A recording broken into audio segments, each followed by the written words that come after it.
Everyone talks about the charm, the history, the beauty of Charleston and Savannah, but there's a whole other side to these cities you probably haven't heard. From strange traditions and local legends to secret tunnels and sweet tea drama, we're diving into the fun, surprising, and even a little spooky side of life here. We even have hats that say Bubba Gump on them. Some of these things even the locals don't know. So whether you're planning to move here, visit, or just love a good story, you're gonna wanna stick around for this one, so let's get into it. So let's start in the Holy City, and that's actually Charleston's nickname. Now, you'll see church steeples almost everywhere you look, and it's no accident.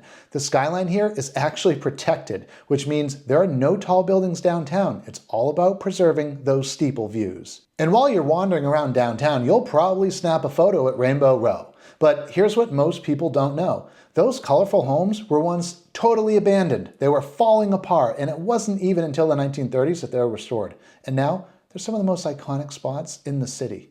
Now let's head down to Savannah, America's first planned city. Back in 1733, James Oglethorpe designed the entire layout with this beautiful grid system of public squares.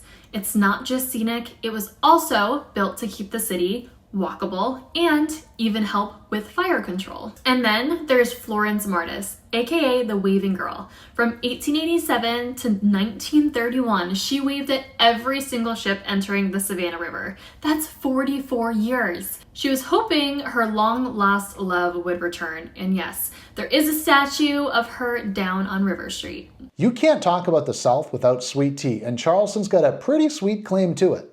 The oldest sweet tea recipe on record was found right here in an old Charleston cookbook from the 1870s. Plus, we're home to the only commercial tea plantation in the entire country, the Charleston Tea Garden, located just outside the city. Now let's clear up a sweet misunderstanding. No, Charleston chews are not from Charleston. The candy was actually invented in California and named after the dance, but hey, we'll take the name recognition. Speaking of sweets and Southern cooking, did you know that Paula Deen launched her empire right here in Savannah? What started as a home-based catering business turned into a nationally known restaurant, the Lady and Sons. It is still packed with tourists today. Charleston played a major role in American history, and not always the kind we celebrate. The very first shots of the Civil War were fired at Fort Sumter in Charleston Harbor in 1861. And you can still take a ferry out to visit the fort and see the remains today. Here's a cool claim to fame. Charleston is home to the oldest liquor store in America, known as the Tavern at Rainbow Row. It's been around since 1686, and they're still selling liquor today. It's actual history you can sip on. If you love big old oak trees, you'll love this one. Savannah is home to the Candler oak, one of the oldest living trees in Georgia. It's over 300 years old and still standing strong in the heart of the city. And while everybody takes photos at Chippewa Square, here's a surprise. The iconic Forrest Gump bench, it was just a movie prop. It's no longer in the square. You'll have to visit the Savannah History Museum to see the real thing. Charleston is the heart of the Gullah-Geechee culture, a rich African-American heritage that includes its own language, traditions, and foods. You'll see sweetgrass baskets being hand-woven at the market, a craft passed down for generations. And if you love museums, Charleston's got a pretty big claim. The Charleston Museum, founded in 1773, is considered America's first museum. It opened even before the Revolutionary War. If you were ever a Girl Scout, you've got Savannah to thank. Juliette Gordon Lowe, the founder of the Girl Scouts, was born right in Savannah, and her home is now a museum, visited by thousands of Scouts every year. And fun fact, for your next visit, Savannah has an open container law in the historic district. We're good streaking! So that means you can legally stroll the streets with a to-go cocktail in hand. Just make sure you stay within the boundary.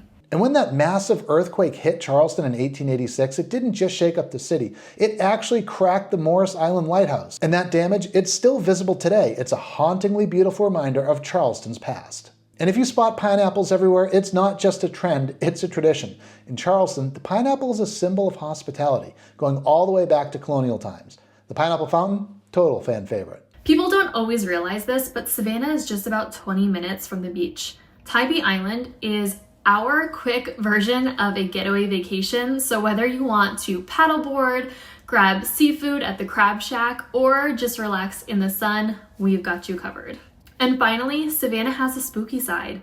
It is considered one of the most haunted cities in America, with ghost stories tied to places like the Sorrel Weed House and Colonial Park Cemetery. So whether you believe in ghosts or not, the tours are a blast. So now you know some of the stories and secrets behind two of the most charming cities in the South. But if you're thinking about living in Charleston or Savannah, that's where we come in. We help people move here every day, and whether you've got questions about neighborhoods, pricing, schools, or even just to see which city might be a better fit for your lifestyle, just reach out. We'd love to help you figure it out. There's no pressure. It's just real talk from locals who live and work here. Drop a comment below, shoot us a message, or find our info in the description and let us know which city you're leaning towards. We've got more videos coming that dive even deeper into life in Charleston and Savannah.